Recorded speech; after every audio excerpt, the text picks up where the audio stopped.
नमस्कार दोस्तों। चलिए तो नेक्स्ट मॉडल की तरफ मूव करते हैं। हम पिछले वीडियो में प्रोबेबिलिस्टिक मॉडल 1 डिस्कस कर चुके हैं और उसके न्यूमेरिकल्स भी डिस्कस कर चुके हैं। चलिए तो इस वीडियो में हम डिस्कस करते हैं सर्विस लेवल मॉडल। ठीक है, तो सर्विस लेवल मॉडल क्या है? तो यहाँ पर हम यदि सर्विस इंडस्ट्री से बिलोंग करते हैं, ठीक है ना, मतलब अल्टीमेटली सबको सर्विस ही प्रोवाइड करना है, ठीक है ना, तो कैसे होगा? ठीक है ना, तो this model is preferred where different cost factor involves in the inventory are not exactly, it is based upon the probability theory. ठीक है ना, मतलब हम जैसा सोच रहे हैं कि भाई ये cost factor involve inventory are known exactly is based upon probability theory and amount of safety stock is kept according to the service level management want to achieve. कि भाई मतलब इतना हमको सेफ्टी स्टॉक रखना चाहिए ताकि हम हमारे डिज़ायर्ड सर्विस लेवल को अचीव कर सकें। ठीक है, चलिए तो क्या कर रहे हैं हम? सर्विस लेवल का मतलब क्या होता है पहले ये समझ लेते हैं कि number of units supplied without delay, मतलब आपने कोई बिना डिले किए कितनी यूनिट्स को सप्लाई कर दिया to the total number of units demanded. ठीक है, मतलब आप ये बोल सकते हो कि भाई 100% भी हो सकता है। ठीक है, मतलब सपोज़ करो कि किसी कस्टमर ने आपसे 1000 क्वांटिटी डिमांड की थी, आपने 1000 की 1000 उसको सप्लाई कर दी। दैट मीन्स सर्विस लेवल आपका क्या हो गया? 100% हो गया। ठीक है, तो उस केस में या तो 0 से 1 या 0 से 100, बात एक ही है। यदि परसेंटेज में बात करेंगे तो 100% होगा, और यदि नंबर्स में बात करेंगे तो 0 से 1 के बीच, मतलब 1 होगा। ठीक है, चलिए तो आगे बढ़ते हैं। तो क्या बोलता है कि 95% service level is the standard value. ठीक है, मतलब आप एक स्टैंडर्ड लेके चल रहे हो कि भाई 5% का तो मार्जिन होगा ही होगा। मतलब 5% ऐसे कस्टमर हो सकते हैं जिनको आप पूरी तरह से सेटिस्फाइड ना कर पाओ, मतलब उनको सर्विस प्रॉपरली ना दे पाओ। ठीक है, तो हम क्या बोलते हैं कि 95% service level is standard value. It means 95% of the customer ordered on A average and fulfil during the lead time, मतलब हम लीड टाइम में ही उनको क्या कर पाए, पूरा जो भी उनका डिमांड था उसको फुलफिल कर पाए। लेकिन 5% of customer ordered on A average and rejected during the lead time, मतलब आपने जब उनको मांगा था तब तक आप उसको नहीं दे पाए, तो वो क्या हो गया? रिजेक्टेड हो गया। ठीक है, तो स्टैंडर्ड आप कितना मान के चल रहे हो? 50%। When the demand during the lead time may be approximated by normal distribution. तो नॉर्मल डिस्ट्रीब्यूशन आपने मैथमेटिक्स में पढ़ा होगा। ठीक है, तो इस तरह का कोई ग्राफ आपने पढ़ा है कि भाई ये इस तरह का, ठीक है ना, 6 सिग्मा में भी आप इस तरह का ग्राफ पढ़ते हो। तो ये आपके लिए मीन वैल्यू हो गया, मतलब ये आपको डिज़ायर्ड है। ठीक है, और इसके बीच में ये आपका लास्ट में इधर +3 सिग्मा होता है, इधर -3 सिग्मा होता है। ठीक है, इसके बाद यदि आप इधर की तरफ और पास क्लोज़र टू जाने लगते हैं, मतलब आप इस मीन वैल्यू, मतलब आपका डिज़ायर्ड वैल्यू के पास जाने लगते हैं। ठीक है, क्लियर है?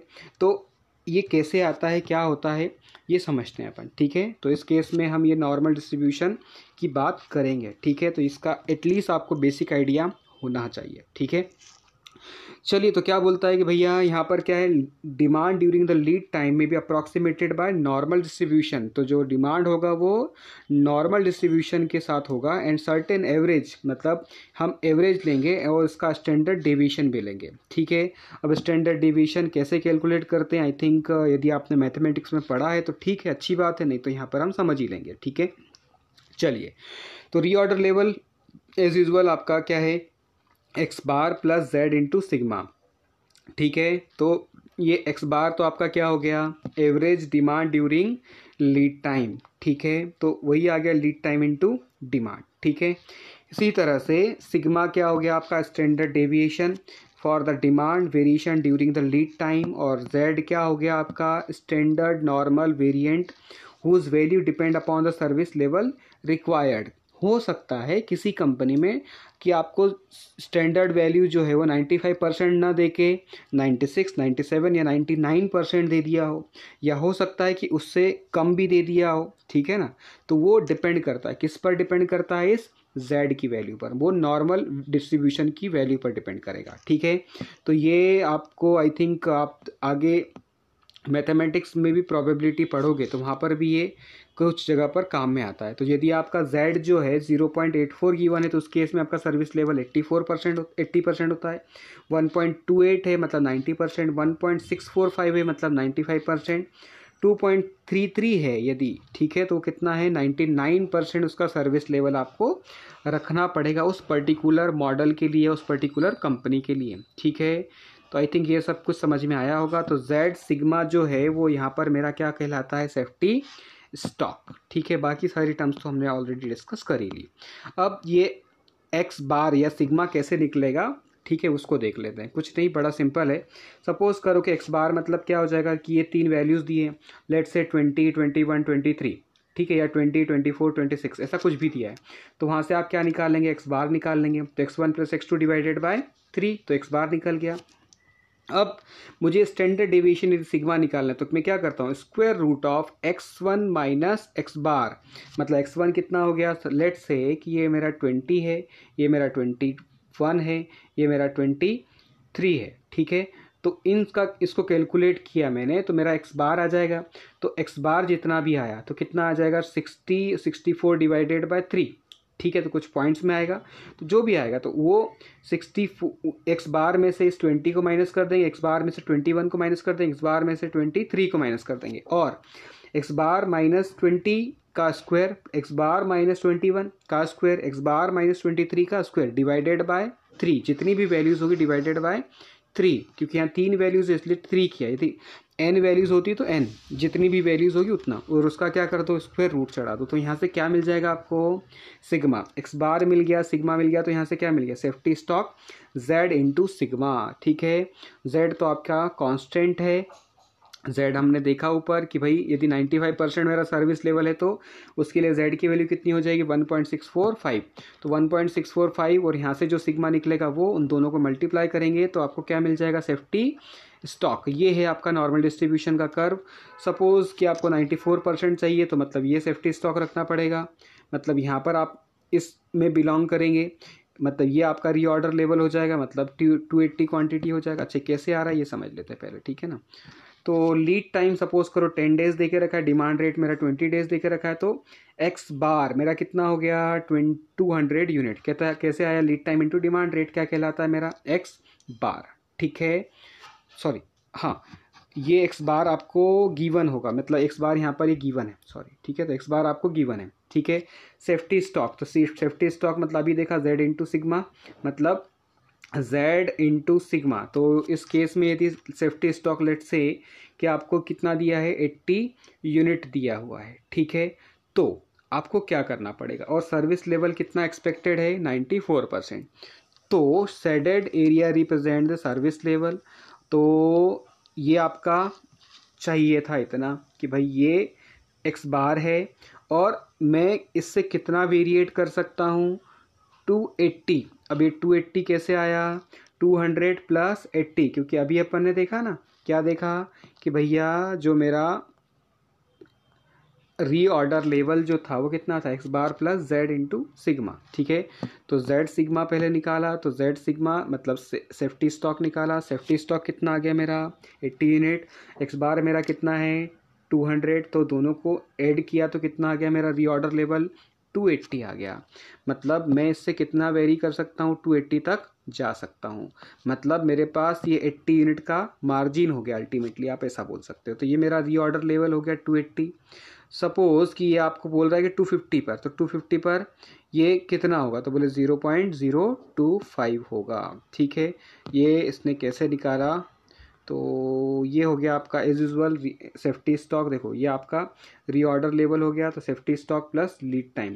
तो ये इस ग्राफ को इसने इस तरह से हॉरिजॉन्टल मतलब वर्टिकल बना दिया और कुछ नहीं, ठीक है ना। तो ये आपका रीऑर्डर पॉइंट हो गया, रीऑर्डर लेवल हो गया, तो ये आपका lead time into demand rate plus safety stock. तो ये इस कर्व में आपका आना चाहिए। तो ये शेडेड एरिया क्या बताता है, आपका सर्विस लेवल बताता है। क्लियर है, थोड़ा सा ट्रिकी है पर आई थिंक आपको कुछ समझ में आ रहा होगा, ठीक है, कि भाई कैसे आ रहा है। अब ये क्या बोल रहा है कि lead time is 1 complete cycle, ये तो पता ही है अपने को, and sigma should be always corresponding to lead time. Sigma जो है वो लीड टाइम के क्या है, करस्पॉन्डिंग है। तो completing while completing safety stock. तो सेफ्टी स्टॉक कंप्लीट करने के लिए होता है, तो लेट्स से कि आपको one cycle consist of two parts, मतलब एक दिया है कि भाई सिग्मा 1 है इसके लिए, दूसरे के लिए क्या है सिग्मा 2 है। तो उस केस में आपको क्या करना है, उन दोनों का स्क्वायर लेके रूट लगा देना है, तो आपको यहाँ से नया सिग्मा मिलेगा। Sigma equals to sigma square equals to sigma 1 का स्क्वायर प्लस सिग्मा 2 का स्क्वायर। तो सिग्मा कितना मिलेगा, sigma equals to square root of sigma 1 का स्क्वायर प्लस सिग्मा 2 का स्क्वायर। लेट्स से चलिए अब एक एग्जाम्पल लेते हैं इसी पर बेस्ड, ठीक है। तो यहाँ पर आप क्या करिएगा, जो भी गिवन डेटा है वो गिवन डेटा को कंटिन्यूसली जैसे जैसे मैं पढ़ते जा रहा हूँ क्वेश्चन, वैसे वैसे नोट डाउन करने की कोशिश करिएगा कि दिया क्या है, ठीक है। फिर उसमें क्या चेंजेस आते हैं फिर अपन देखेंगे, ठीक है। तो डिमांड मतलब डी आपके लिए हो गया 800 units and weekly standard deviation मतलब जेड हो गया ऑफ 100 यूनिट, ठीक है। मतलब ये आपका स्टैंडर्ड डेविएशन हो गया। यूनिट प्राइस दिया है 75 रुपये, होल्डिंग कॉस्ट दिया है 0.02 पर यूनिट पर वीक, मतलब एक यूनिट के लिए एक वीक में इतना लगता है, ठीक है ना। तो यदि हमको यहाँ पर कितने वीक दिए हैं, लीड टाइम दिया है 4 वीक, तो यहाँ से उसके अकॉर्डिंग अपन निकाल लेंगे। एंड 95% अपना सर्विस लेवल दिया है, ठीक है। तो डिटरमाइन करना है अपने को सेफ्टी स्टॉक कितना रखना है, रीऑर्डर लेवल कितना रखना है, annual cost of maintaining safety stock कितना रखना है। चलिए, तो कुछ नहीं, बड़ा सिंपल है। तो डी अपन ने देख ही लिया था, इतना आया। लीड टाइम दिया है सिग्मा, स्टैंडर्ड डिविएशन 95% मुझे सर्विस लेवल रखना है, तो 95% के लिए जेड कितना है 1.645। अब ये क्वेश्चन में आपको हमेशा गिवन होगा, पर वैसे कुछ वैल्यूज़ के लिए आपको याद कर लेना चाहिए। 95% के लिए याद कर सकते हैं, 99% के लिए याद कर सकते हैं, ठीक है। दो वैल्यूज़ में वो क्वेश्चन जनरली पूछता है। सी यूनिट कॉस्ट हो गया और C H holding cost per unit per week हो गया। चलिए, तो उसके लिए आगे बढ़ते हैं। तो average demand during lead time, तो एक्स बार 800 यूनिट अपने को दिया है कि भाई इतना पर वीक मुझे चाहिए हर एक हफ्ते में, ठीक है। अब तो यहाँ से सेफ्टी स्टॉक निकालना पड़ेगा, तो z इंटू सिग्मा, तो z मैंने निकाल ही लिया था 1.645। सिग्मा मुझे स्टैंडर्ड डिविएशन 200 दिया है, तो सिग्मा की वैल्यू ऐसे सेफ्टी स्टॉक कितना आ गया 329 यूनिट, ठीक है। यदि मैं 4 वीक के लिए निकालना चाहता हूँ तो sigma 1 square sigma 2 square sigma 3 square, तो 4 सिग्मा स्क्वायर हो जाएगा, तो सिग्मा डैश 2 इंटू सिग्मा आएगा। मतलब यदि मेरा इस केस में सिग्मा जो क्वेश्चन में गिवन था वो कितना था 100, तो उस केस के लिए मतलब यहाँ पर 4 वीक के लिए निकालना है, इसलिए मेरा कितना आ गया 2 इंटू सिग्मा। तो यहाँ पर आपने सिग्मा कितना रखा है 200 रखा है, ना कि 100, ठीक है। चलिए आगे बढ़ते हैं। As lead time is of 4 week, तो 4 वीक के लिए निकालना है। And sigma is given weekly, तो सिग्मा वीकली दिया है, तो कन्वर्टिंग इन करस्पॉन्डिंग तो निकाल ही लिया अपन ने। तो यहाँ से मेरा रीऑर्डर लेवल आ जाएगा। रीऑर्डर लेवल कितना आ जाएगा एक्स बार प्लस जेड इंटू सिग्मा। अब एक हफ्ते का 800 है, तो 4 हफ्ते का कितना हो गया 800 इंटू 4 मतलब 3200 plus z into sigma. z into sigma ऊपर अभी कैलकुलेट किया, कितना आया 329 यूनिट। तो इसको अपन यहाँ पर रख देंगे, तो कितना आ गया मेरा 3529 यूनिट। क्लियर है। तो यहाँ से मेरा क्या निकल गया रीऑर्डर लेवल। आगे बढ़ते हैं। तो cost of maintaining safety stock, तो कितना आएगा उसका मेंटेनिंग कॉस्ट सेफ्टी स्टॉक को मेंटेन करने के लिए। तो सी एच होल्डिंग कॉस्ट दिया है मुझे 0 पर यूनिट पर वीक, तो कितने वीक हैं 4 वीक, सॉरी 52 वीक होते हैं 1 ईयर में, ठीक है। तो इसको 52 से क्या कर दिया इंटू कर दिया, तो कितना आ गया 10.4 पर यूनिट पर ईयर, ठीक है। कॉस्ट की यदि मैं बात करूं, मतलब होल्डिंग कॉस्ट की बात करें, तो होल्डिंग कॉस्ट कितना आ जाएगा, क्योंकि अपना सी एच मतलब जेड इंटू सिग्मा में रीऑर्डर लेवल निकाला था ना, कि कितना आया था सेफ्टी स्टॉक 329 यूनिट, ठीक है। तो इस पर भी लगेगा ना, तो 329 यूनिट पे भी लगेगा, तो 329 पर ईयर की बात कर रहे हैं अपन। तो 329 इंटू 10.4, तो ये वाला 10.4 मल्टीप्लाई यहाँ कर दिया, तो कितना आ गया मेरा 3421.6, ठीक है। अब मेरा एक्स बार इतना है, सॉरी 3200 यूनिट, ठीक है। और 3529 कहाँ निकाला मैंने, ये निकाला ऊपर, ठीक है। ये मेरा रीऑर्डर लेवल हो गया, ठीक है। तो इन दोनों के बीच में जो वेरिएशन है वो कितने का है 329 का, ठीक है, 95% के लिए, ठीक है। चलिए, तो इस केस में हम actual demand during lead time निकाल लेते हैं। तो actual demand during lead time कितना हो जाएगा, यदि सपोज करो, अच्छा ये चीज़ अलग है, ठीक है ठीक है ठीक है ठीक है ठीक है। तो अच्छा ठीक है, तो 210 180 240 200 260 190 230 यदि ये आप क्वेश्चन में गिवन होता, तो ये क्या है सेफ्टी स्टॉक निकाल लिया। तो maximum demand during lead time और average demand during lead time, तो मैक्सिमम कितना था यहाँ पे 260, ठीक है। और यदि मैं इसका एवरेज निकालूँ तो कितना आएगा 250, तो इस केस में सेफ्टी स्टॉक ये निकल जाएगा। यदि आपको क्वेश्चन में एवरेज डिमांड दिया है तो उस केस में आप ऐसे निकालेंगे सेफ्टी स्टॉक, ठीक है, ठीक है। ये क्वेश्चन का पार्ट नहीं है, ठीक है, ये केवल एक एग्जाम्पल था।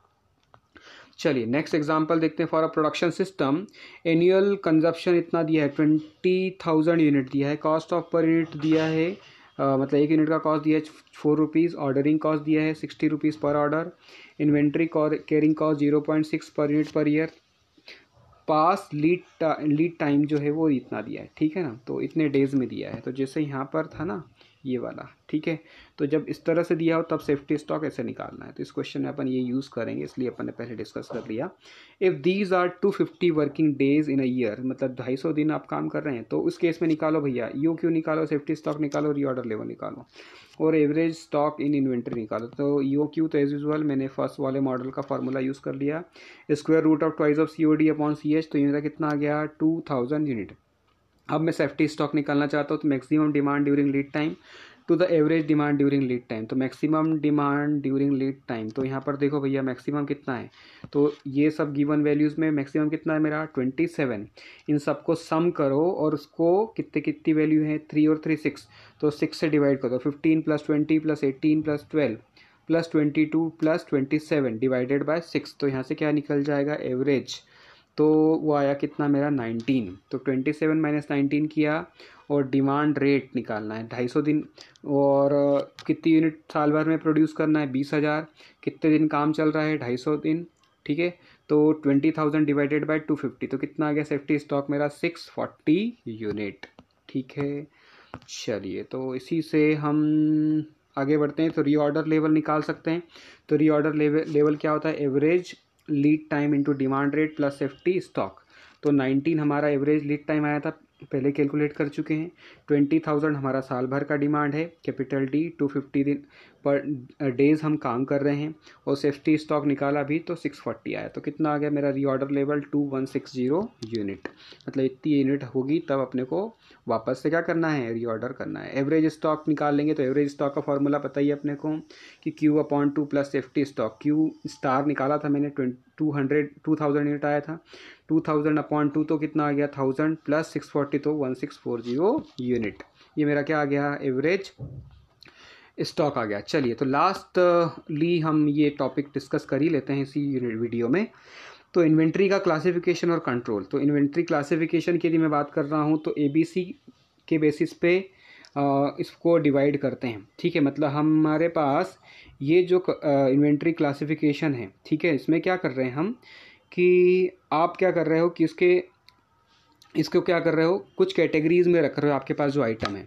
अब आपने क्या किया कि भाई इसका जो ABC आइटम है, ठीक है ना, तो ये क्या होता है, तो ये क्या बोलता है कि आप इसको कॉस्ट के बेसिस पे डिवाइड कर दो। मतलब जो ज़्यादा महंगी चीज़ें हैं वो कम से कम होगी और जो सस्ती चीज़ें हैं वो ज़्यादा से ज़्यादा होगी। जैसे फॉर एग्ज़ाम्पल यदि हम एक कंपनी का एग्ज़ाम्पल लें तो उसमें नट बोल्ट्स की क्वांटिटी हज़ारों में हो सकती है, लाखों में हो सकती है, लेकिन यदि कोई कॉस्टली मशीन है तो उसकी क्वांटिटी 1, 2, 4 या 10 हो सकती है, ठीक है। तो उसको आप कैसे कैटेगराइज करेंगे तो वो देखना है अपने को, ठीक है। तो यहाँ पर हम जो कैटेगरी ABC कंट्रोल है, it is the based on the usage, कि भाई उसका यूज़ कितना हो रहा है, ठीक है, और आइटम का परसेंटेज कितना है। इन दो क्राइटेरिया को लेकर हम ABC कैटेगरी में हमारे आइटम्स को रखते हैं। ये क्राइटेरिया यदि आपने ऑब्जर्व किया हो तो आपके घर में भी हो सकता है, ठीक है ना, कि भाई इस तरह की जो बहुत कॉस्टली चीज़ें हैं वो कम होती हैं, लेकिन जो सस्ती चीज़ें बहुत सारी होती हैं, ठीक है ना, उसी तरह से, ठीक है। जैसे यहाँ पर A कैटेगरी की बात करूँ तो A कैटेगरी में उन चीज़ों को रखेंगे जो कि 50 से 60% है, लेकिन वो आइटम की बात करूँ तो वो हमारे लिए केवल 10 से 20% आइटम ही होंगे जो कि आपके घर में A कैटेगरी में आ सकते हैं। मतलब उनका उपयोग तो बहुत होता है, लेकिन ऐसे आइटम क्या हैं, केवल 10 से 20% ही हैं, ठीक है। आगे बढ़ते हैं तो 30 to 40% ऐसे आइटम होंगे जो कि यूज़ भी होते हैं और वो हमारे 30 to 40% आइटम हमारे घर में भी है, मतलब हमारी कंपनी में भी है। और ऐसे आइटम जिनका यूज़ 10 to 20% होता है, लेकिन उनकी क्वांटिटी की बात करें तो वो 50 से 60% है। ठीक है, समझ में आ रही है ये बात आपको? चलिए, तो उसी तरह से दूसरा क्लासिफिकेशन देखते हैं। जैसे यहाँ पर इसने एक एग्जांपल दिया है कि भाई कुछ 10 आपके पास प्रोडक्ट दिए थे और इनका सबका आइटम का परसेंटेज भी देके रखा था, डिमांड इसमें देके रखा था, यूनिट प्राइस देके रखा था। तो सबका मैंने क्या निकाल लिया? यूसेज वैल्यू निकाल लिया। यूसेज वैल्यू मतलब इन टर्म्स ऑफ मनी निकाल लिया कि भाई इसका एक्चुअल में कॉस्ट कितना है। ठीक है, तो एक्चुअल में कॉस्ट यदि मैंने इसका निकाला तो 74 जा 2800, 686 जा 4800, ठीक है, फिर 200 इंटू 500 तो 1 लाख रुपीज़। तो 1 लाख रुपीज़ वाला जो है मेरा क्या आ गया? सबसे कॉस्टली प्रोडक्ट आ गया। इन सब को मैं सम करके क्या निकाल लूँगा? Summation x. समेशन एक्स निकालने के बाद मतलब ये मेरे लिए एक्स हो गया, तो इस सब का समेशन करके मैं यहाँ पे निकाल लूँगा। उसको मैं ये सारी वैल्यूज़ को वहाँ पे डिवाइड कर दूंगा उससे एक्स से। ठीक है, तो समेशन 28,000 को समेशन एक्स से डिवाइड किया इंटू 100, 4800 को या 48,000 होना चाहिए। ठीक है ना, 48,000 होगा, 48,000 बाय समेशन एक्स किया तो 100। इस तरह से सबको मैंने मल्टीप्लाई कर दिया, तो यहाँ पर मेरा जो वैल्यू आएगा वो 100% हो जाएगा। ठीक है, अब हम यहाँ पर देखेंगे कि ए आइटम में, ए कैटेगरी में उन आइटम्स को रखेंगे जो कि क्या हैं 30 to 21%, मतलब लगभग 53% आइटम ऐसे होंगे जो कि ए कैटेगरी में आएंगे। ठीक है, मतलब ये मेरा यूसेज वैल्यू डिक्रीजिंग ऑर्डर में बात कर रहे हैं अपन। ठीक है, और तो ये कौन से आइटम हो गए जो कि क्वांटिटी में तो कम है, ठीक है, 10 से 20% ही है, लेकिन यूसेज वैल्यू मतलब यूसेज इसका ज़्यादा होता है। इसी तरह से बी कैटेगरी में हम रख देंगे 16, 9, 8% वाले। और ये आइटम क्या है, बहुत ज़्यादा क्वांटिटी में है लेकिन इसका यूसेज वैल्यू कम है। ठीक है, तो यहाँ पर इसके बेसिस पे आप बात करो कि भाई इसका उपयोग कितना होता है और उसकी आइटम की क्वांटिटी कितने % है। ठीक है, तो कुछ आइटम ऐसे होंगे जिनका उपयोग बहुत कम होता है, ठीक है, और बहुत कम होता है और उनका आइटम मतलब यूसेज ज़्यादा होता है। ठीक है ना, वो डिपेंड करता है। ठीक है, तो इसी तरह से हम again EBC control items are classified into the ABC category depending upon their usage value. ठीक है, तो किस पर बेस्ड है? यूसेज वैल्यू पर। कौन? ABC control. For a category item inventory is kept almost nil.